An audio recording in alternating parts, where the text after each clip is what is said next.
સોમનાથમાં ગોપાલ ઇટાલિયાની જાહેર સભા સામે આવી છે। તાલાલા ખાતે ગોપાલ ઇટાલિયાએ જાહેર સભાની અંદર ગર્જના કરી છે। ખેડૂતોને, મજૂર માણસોને, નાના માણસોને, લાચાર માણસોને રોવડાવવાને ભાજપે બાકી નથી રાખ્યું। હસતા હસતા વાત કરી, કેમ કે રોએ મેળ નથી પડ્યો અને ઈ તો એમ ઈચ્છે છે ભાજપ વાળા ગામ હોય। આપણે એવા માણા નથી, આપણે હસતા હસતા ડાકો મારી દેવાનો, ખબર નથી પડવાની કોણ દાંત કાઢતા કાઢતા ઉપાડ લેવાના છે। ઈ કરે નીકળો।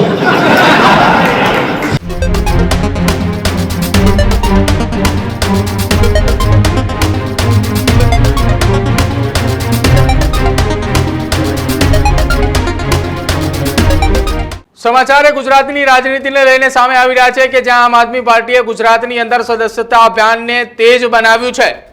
આમ આદમી પાર્ટી દ્વારા ગુજરાતની અંદર 2000 જેટલી સભાનું આયોજન કરવામાં આવ્યું હતું અને સભા દરમિયાન ગુજરાતની અંદર આમ આદમી પાર્ટી તરફ લોકો જોડાય એ પ્રકારની તૈયારીઓની શરૂઆત કરી હતી। જો કે હવે આમ આદમી પાર્ટીએ સોમનાથમાં ગોપાલ ઇટાલિયાની એક જાહેર સભાનું આયોજન કર્યું હતું। ગુજરાતમાં આમ આદમી પાર્ટીની એ જનસભા તેજ થઈ છે। સોમનાથમાં ગોપાલ ઇટાલિયાની જાહેર સભા સામે આવી છે।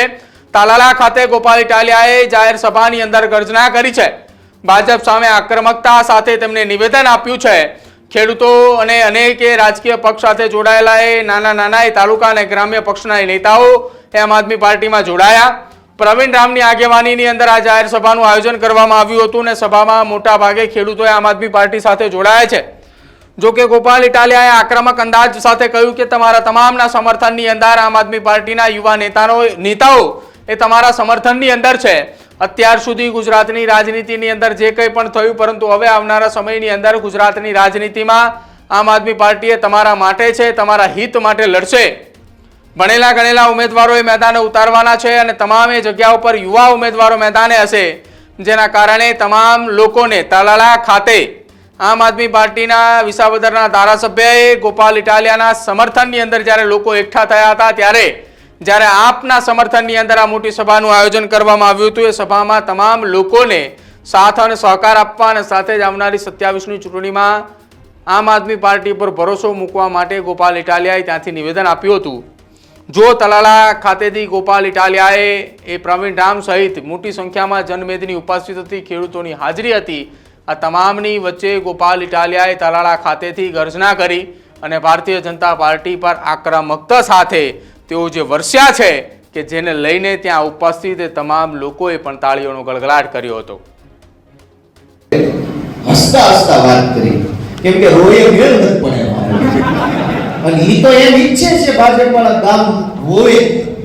આપણે એવા માણા નથી, આપણે હસતા હસતા ડાકો મારી દેવાનો, ખબર નથી પડવાની કોણ દાંત કાઢતા કાઢતા ઉપાડ લેવાના છે। ઈ કરે નીકળો। ખાવા લેવાના છે અને એટલે હું તે કેમ હસતા હસતા વાત કરું। બહુ રોવડાયા છે ખેડૂતોને, મજૂર માણસોને, નાના માણસોને, લાચાર માણસોને રોવડાવવામાં કઈ ભાજપે બાકી નથી રાખ્યું। પણ આપણે રોતા રોતા નહીં, દાંત કાઢતા કાઢતા કાર્યક્રમ કરવાનો છે અને હી કરતા કરતા ધરાવાના કરી દેવાના છે। આવો મિત્રો, હું તમારા બધાનો આભાર વ્યક્ત કરું છું કે તમે બધાએ આટલા ઉત્સાહ સાથે, આટલા હરખ સાથે જોડાયા।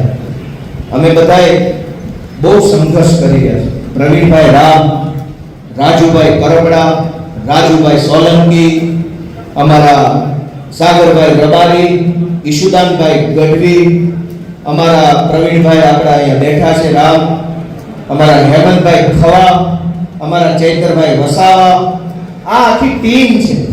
ખૂબ સંઘર્ષ ચાલુ છે। અમે અમારી આવડત શું છે એ જનતા સામે મૂકી દીધું છે। અમારામાં સમજણ શક્તિ કેટલી છે એ જનતા સામે મૂકી દીધું છે। અમારામાં હિંમત કેવડી છે એ જનતા સામે મૂકી દીધું છે। કેવડા લેવલની ટક્કર લઈ શકીએ એમ છીએ એ જનતા સામે મૂકી દીધું છે। ઈમાનદાર કેટલા છીએ એ જનતા સામે મૂકી દીધું છે। ધગશ અને ધીરજ કેટલી છે અમારામાં એ જનતા સામે મૂકી દીધું છે। આનું પાથરી દીધું છે અમારી આવડતનું। જોઈ લેજો, મેળે મેળે લાગે, સારું લાગે તો એક વખત હાવ મારી દેજો આખા ગુજરાતની વિકાસ। અમે અમારું બધું તમારી સામે મૂકી દીધું છે। આનું પાથરે ને પહેલા પાથરતા હારા ઢોલિયા કઈ કરતા નહીં, આનું પાથરતા। અમારું આનું પાથર્યું છે। ભાજપનું આનું પાત્ર અમારા આનામાં હિંમત, ધગશ, ધીરજ, સંયમ, નિડરતા છે. ભાજપનું આનું પાત્ર છે ચોર, બળાત્કારી, લૂંટારા, તોડબાજો, એના આણે એવું પાત્ર છે. અમારા આણે આ પાત્ર છે. તમે ન્યાય નિર્ણય હારો કરો એવી અપેક્ષા બધા સમક્ષ વ્યક્ત કરું છું.